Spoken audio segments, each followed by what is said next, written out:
Kak kaže, Vili, si našel kaj za jest? Ne, niti ene gobe ni več. Ljudje so vse pobrali. Svinje. Seveda, če jih pa prodajajo za 30 evrov na kilo. Kaj pa mesa je kaj? Toliko kolesarjev pa pohodnikov je v gozdu, da si veverce niti več ne upajo dol z dreves. Krištof, kaj bova zdaj? Jaz sem lačen. Greva, vem, kje imajo dosti hrane.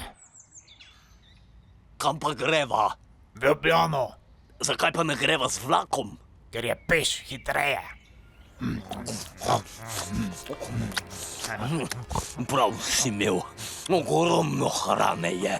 Ja, pa je v Sloveniji vsak človek letno zavrže skoraj 70 kil hrane. Zakaj pa misliš, da volki pa medvedi skozi hodijo v mesto?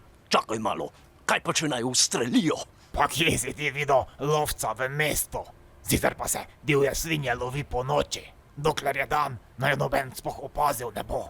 Če lahko gredo pa kamorkoli, bi bilo pa fajn do hrano s čim poplaknit. Potem pa vem točno, kam te bom peljal. V Mariboru imajo že od nekdaj najboljše špricere. Se strinjaš, Vili? Vili, glej ga, gotov je kot svinja. Pridi, greva nekaj sladkega jest, da se strezniš. Prav si imel. Ta korenčnica je pasala ko budali šamar. Čuj, Vili, če sva že na izletu, nekaj pa sem si jaz že od nekdaj želel videti. Kaj praviš, svetovna atrakcija? Svetovna to že, ampak za moj okus je bila ribica premalo kuhana. Mogoče so jo pa zato tako čudno gledali, ker sva jo prehitro vzela iz vode. Greva ven. Tolk sva jedla, da me srat tišči.